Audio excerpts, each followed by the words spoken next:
tout ça, comment dire, ça colle pas. Moi, je n'avais l'intention d'injurier personne. J'ai essayé d'introduire un débat dont j'admets qu'il est un peu trop philosophique pour la moyenne de mes interlocuteurs, qui est sur le sens de la responsabilité personnelle. À l'époque, il s'agissait pour moi de tenir une conférence sur la Palestine. Et cette conférence a été interdite après que M. Xavier Bertrand, président de la région, et la députée macroniste du coin aient poussé des cris de putois en disant qu'il fallait absolument interdire ça, que c'était une honte, et même un des deux avait dit, je ne sais plus lequel, qu'il fallait m'interdire partout. Alors, quelques heures après, je suis interdit par le président de l'université. Je tâche de m'en sortir comme je peux pour trouver une autre salle, ailleurs, et je suis à nouveau interdit par le préfet. Alors, n'importe qui serait un petit peu exaspéré, d'accord? Eh bien, moi aussi. Et je les invite tous à réfléchir sur ce que signifie le fait de regarder ailleurs pendant que se déroule un génocide. Ou de ne pas accepter une parole libre. On peut avoir l'avis qu'on veut sur cette affaire, mais de ne pas accepter une parole contradictoire en faisant comme si mes propos allaient déclencher je ne sais quelle émeute.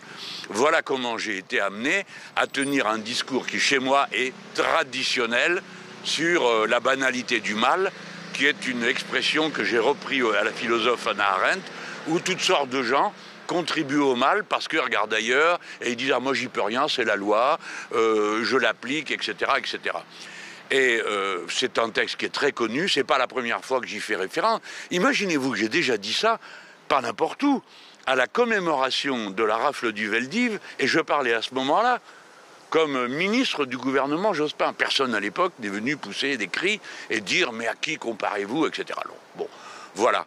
Alors la leçon de philosophie, à laquelle je suis habilité, puisque je suis titulaire d'une licence de philosophie.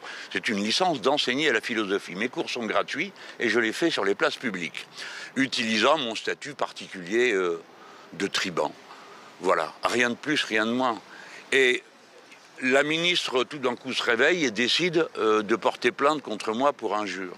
Je lui réponds immédiatement, oui, madame, j'ai l'intention d'injurier personne. Je ne pense pas que ce président d'université soit un nazi, sinon je l'aurais dit. Je ne serais pas passé par des détours pour le dire. J'ai pas peur d'elle, j'ai peur de personne. Voilà. Alors me voilà convoqué 6 mois après. Et donc j'ai dû réécrire pour la 1000e fois cette histoire et vous déranger tous pour qu'on en parle. Quelle est votre réaction à la mise en examen de Mme Chikirou? Alors attendez. Vous savez le sujet aujourd'hui, là? Vous en avez entendu parler, ça vous intéresse pas? Si, tout à fait, mais c'est... Oui, mais c'est pas, vous n'avez pas de questions dessus. Vous savez qui est Madame Hannah Arendt? Non, l'actualité du jour, c'est moi. Là, vous voyez, là, c'est moi qui suis là. Je suis pas dans l'actualité, si, j'y suis.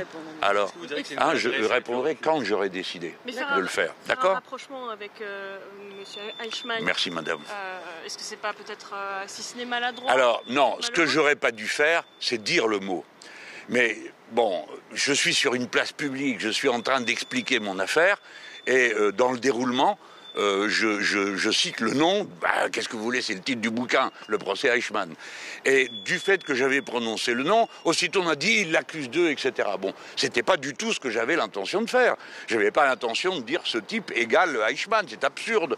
Entre un gars qui interdit une réunion par lâcheté, ça pour moi c'est clair, mais n'a rien à voir avec un nazi qui est un assassin de millions de gens.